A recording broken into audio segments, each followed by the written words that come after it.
انسان اپنے آپ کو بہت بڑا سمجھتا ہے،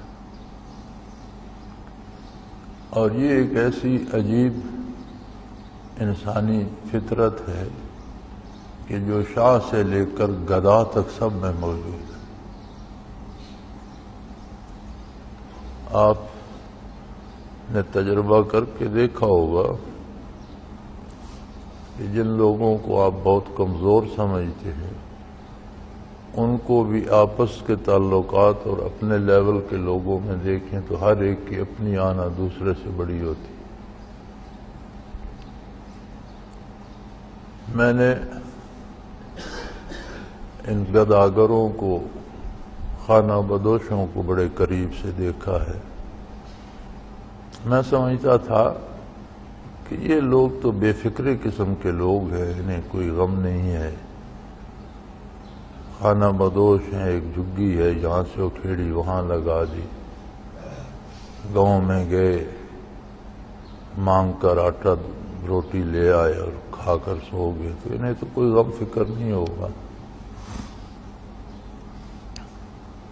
لیکن جب ان کے قریب دیکھا، میں ان کے پاس جاتا بیٹھا رہتا، انہیں کچھ نہ کچھ دیتا، کبھی کپڑے تقسیم کر دیے، کبھی کوئی پیسے دے دیے۔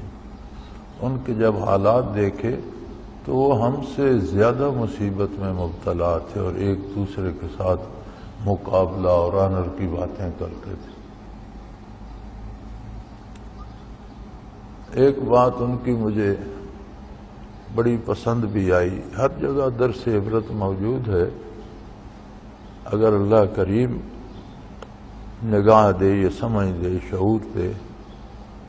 تو ایک دن ایک فقیر کو میں نے دیکھا کہ بخار میں مبتلا تھا اور پڑا تھا زمین پر، ایک ڈھاکی سی رکھ کے اس پر، اس کی بیوی بھی بیٹھی تھی، بچے بھی تھے۔ تو میں نے کہا بھائی کیا حال ہے تمہارا، کیوں لیٹے ہو؟ کہ جی مجھے کل سے بخار ہو گیا ہے، رات سے ہم فاقے میں ہیں، کوئی مانگنے بھی نہیں گیا، مجھے بخار تھا، بیوی مجھے چھوڑ کر گئی نہیں، بچے بھی بھوکے ہیں۔ تو میں نے کہا یہ تو 10-12 جھگیاں ہیں تمہاری، یہ سارے مانگ کے لائے ہوں گے، تو ان سے کچھ تو لے لیتے، تم فاقے میں کیوں رہے؟ تو بڑی مزے کی بات کہی، کہنے لگا جی جو خود مانگ کے لاتا ہے، خود محتاج ہے، اس سے مانگنے کا کیا فائدہ؟ اور اگر میں مانگوں گا تو وہ دے گا بھی، اس سے نہ مانگنا بہتر۔ تو میں نے سمجھا کہ کتنا بڑا فلسفہ اس نے بیان کیا۔ ساری دنیا تو خود مانگنے والی ہے، انسان خواہ وہ بادشاہ بھی بن جائے خود محتاج ہے، مانگنے والا ہے، تو انسان سے مانگنے کا کیا فائدہ؟ تو بہرحال ان کی اپنی ایک آنا ہوتی ہے، یہ ریچھوں اور بندروں والے پھرتے ہوتے ہیں تماشے کرتے، تو ان کو میں نے دیکھا، وہ جی فلاں نے بیٹی کی شادی کی، اس نے ریچھ دیا تھا، اب اگر میں ریچھ نہیں دیتا تو میری تو ناک کٹ جائے گی۔ تو جہاں کوئی ہے اس میں ایک انانیت ہے، سوائے اس کے کہ اللہ و اللہ کے رسول پر ایمان نصیب ہو جائے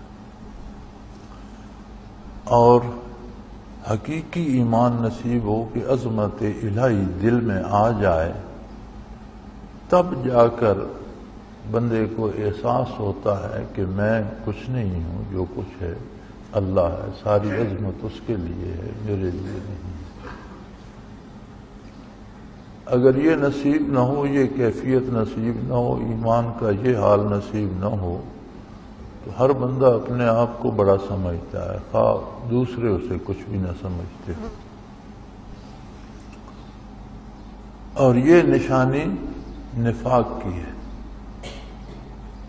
اللہ کریم فرماتے ہیں کہ منافقین نے اپنے اندر ایک آنر بنائی ہوئی ہے اپنی، اس لیے یہ نبی کریم صلی اللہ علیہ وسلم سے وہ مال جو غرباء میں تقسیم کیا جاتا ہے اسے قبول کرنا اپنی آنر کے خلاف سمجھتے ہیں، کیونکہ اس کی کوئی اور وجہ نہیں سوائے اس کے کہ انہم کفروا باللہ ورسولہ، ان کا اللہ کے ساتھ اور اس کے رسول کے ساتھ ایمان نہیں ہے۔